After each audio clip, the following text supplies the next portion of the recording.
这么丑鞋子，这些小孩怎么搞架？你们也太多了吧，这都打不过。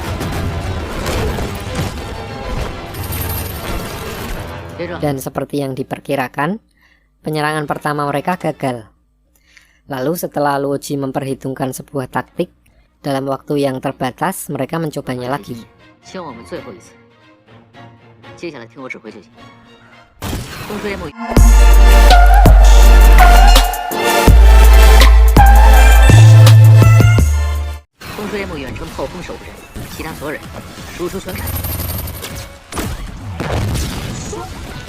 Di sini Yekyu sengaja memposisikan monster ke pojok agar serangan para anggota yang sengaja meleset mengenai tembok.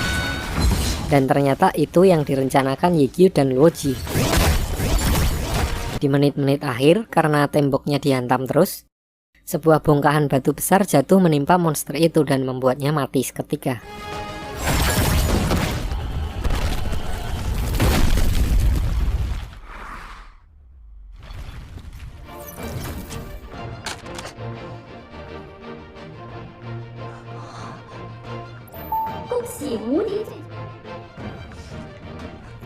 Lalu mereka merayakan keberhasilan mereka dengan minum buah vita.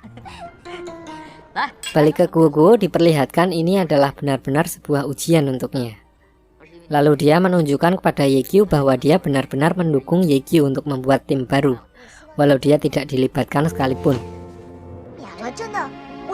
Melihat ketulusannya, di sini Yekyu memberitahu bahwa mereka menang dalam quest guild. Dan Guoguo secara ofisial diangkat menjadi manajer guild, asal dia mengganti nama guildnya menjadi Guild Happy.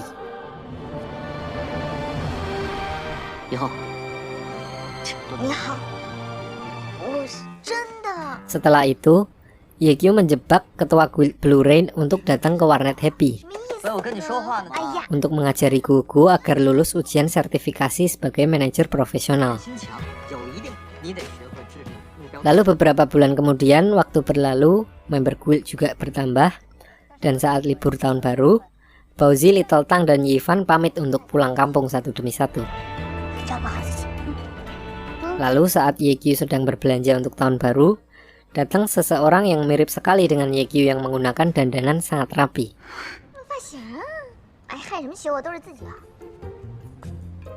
Di sini Guoguo langsung mendatangi Sumu Cheng dan bertanya-tanya apakah Yekyu punya kepribadian ganda. Ternyata dia adalah kembaran Yekyu yang udah pernah kita bahas di part 1 minggu lalu, yang pakai Ki sama pakai X. Alasan kedatangannya adalah dia disuruh ayahnya untuk membujuk Yekyu pulang. Dan ternyata Yekyu berasal dari keluarga yang sangat kaya. Pas banget, guild baru mereka sedang cari investor. So mereka menjebak kembaran Yekyu untuk mendanai guild mereka.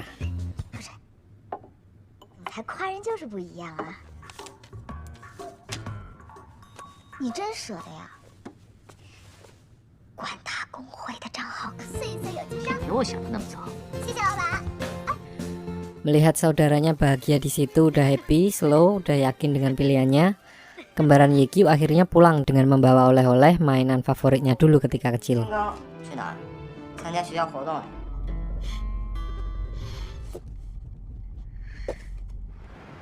Sementara itu, di Excellent Era, Sun Xiang terus melatih ultinya setelah kekalahannya di pertandingan para bintang kemarin.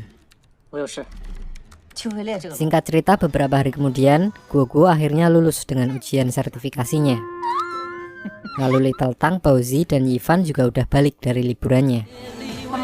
Dan mereka merayakannya dengan makan-makan. Di sini, secara ofisial para pemain tim Happy menyerahkan kartu akun mereka ke Guoguo untuk melantiknya menjadi manajer mereka. Dan mereka melanjutkan dengan nonton pertandingan Excellent Era melawan Thunderclap. Diceritakan Thunderclap ini adalah tim one man show. Kenapa?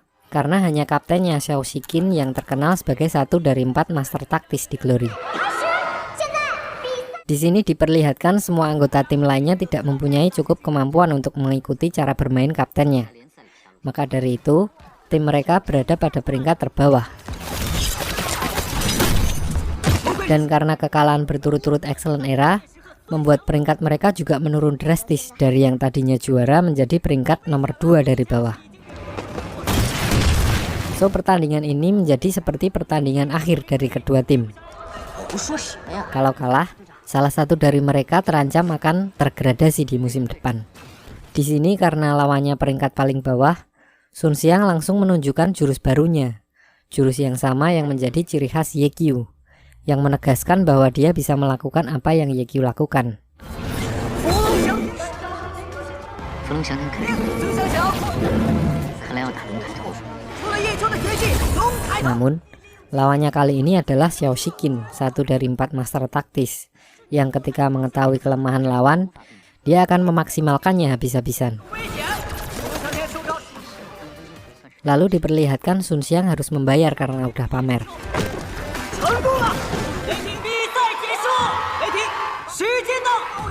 Sampai pertandingan berakhir dengan kekalahan Excellent Era yang membuat mereka harus turun ke Liga Penantang musim depan.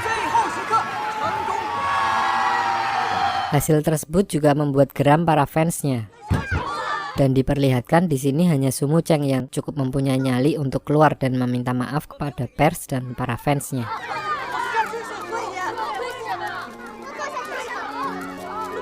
Sementara itu, di sisi Thunderclap, di sini mereka bukan merayakannya, malahan Xiao Shikin, kapten timnya mengundurkan diri. Karena diam-diam, ternyata dia telah direkrut oleh Tao dari tim Excellent Era. Lalu untuk menghibur Su Mucheng, karena tengah melewati masa sulit, Yekyu mengajak Su Mucheng pergi ke sebuah peta yang dibuat oleh Su Mukyu.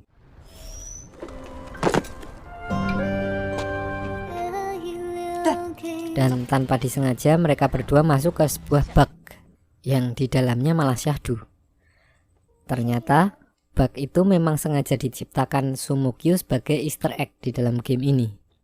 Di sini Su Mucheng cerita kepada Yekyu bahwa di Excellent Era dia sudah tidak bisa menikmati bermain Glory lagi. Singkat cerita, saat Xiao Shikin join ke Excellent Era, diperlihatkan dia dan Su Mucheng memang seperti udah lama kenal. Dan kehadiran Xiao Shikin di Excellent Era pasti akan memaksimalkan gaya bertarung para anggotanya, terutama Sun Xiang jika dia dapat mengendalikannya. Sementara itu di tim Happy, tibalah jadwal untuk para tim yang akan mendaftar di Liga Penantang. Di sini mereka bertemu dengan para atlet-atlet e-sport yang udah terkenal, termasuk Excellent Era yang udah degradasi. Sementara Yekyu menemui Xiao Shikin dan mereka berbincang antara teman lama.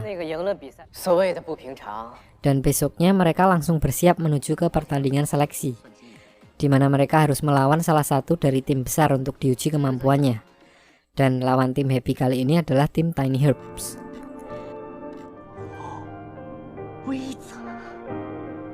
Karena Yifan adalah mantan anggota tim itu, dia tahu betul apa yang menjadi kelemahan tim Tiny Herbs. Dia berkata kalau tim Happy akan membutuhkan healer untuk mengalahkannya. So mereka langsung ngelis 10 healer terbaik dan mereka memilih salah satu yang ahli dalam menghapus debuff. Untuk yang tidak tahu debuff, itu adalah skill salah satu job untuk mengurangi kekuatan musuhnya. Contoh, serangan yang awalnya 100, kalau kena debuff jadi cuma 40. Jadi gampangnya musuhnya dibuat lemah. Dan kebetulan yang dipilih adalah orang yang bernama An Wenyi. Diceritakan bahwa motivasi utama orang ini dalam bermain Glory adalah untuk menghasilkan uang. Di sisi lain diperlihatkan Xiao Shikin juga sudah mempunyai taktik untuk mengikuti pertandingan seleksi dengan kekuatan besar di tangannya sekarang. Balik ke tim Happy karena persiapan dan semangatnya untuk berkompetisi. Di sini Yekyu menunjuk Yifan sebagai wakil kapten dan menyuruhnya untuk mewawancarai An Wenyi.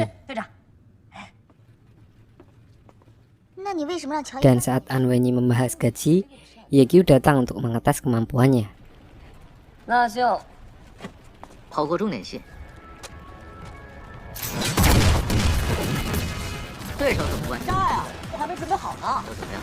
Dan ternyata dia sama sekali tidak mempunyai kemampuan untuk debuff.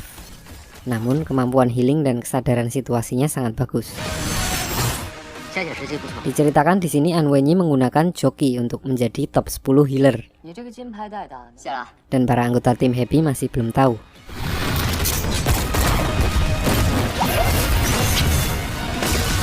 So dia masuk menjadi anggota ke-6 tim Happy. Lalu untuk melengkapi equipment Anwenyi, karena modal mereka terbatas, Yekyu mengajak mereka untuk merampas dari player lain yang mati di penyerangan bos.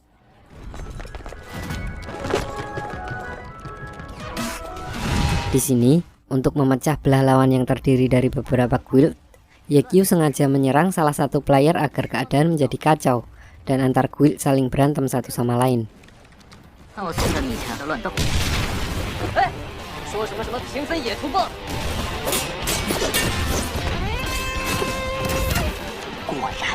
Dan saat mereka sedang mengincar senjata untuk Anwenyi, ada seorang assassin yang menggunakan cara yang sama dengan mereka untuk mengambil senjata itu. Lalu saat Yekyu sedang mengejar assassin tersebut, diperlihatkan kemampuan assassin itu cukup mumpuni melawan Yekyu. Namun karena lawannya Yekyu, you know lah siapa yang menang. Di lain sisi, anggota tim Happy yang lain udah ketahuan telah menyerang anggota guild-guild besar.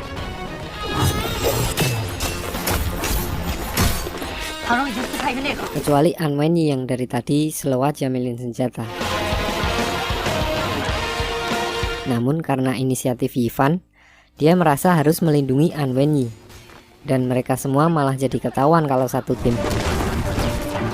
So mereka langsung dikeroyok oleh para anggota guild di situ.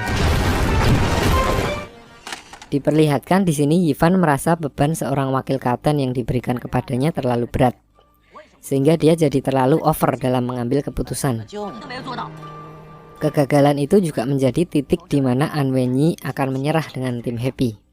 Namun, setelah berbincang dengan Guoguo, karena melihat kekompakan dan usaha mereka dalam membangun tim, dia jadi mengerti motivasi dan visi misi dari DPRD daerah setempat.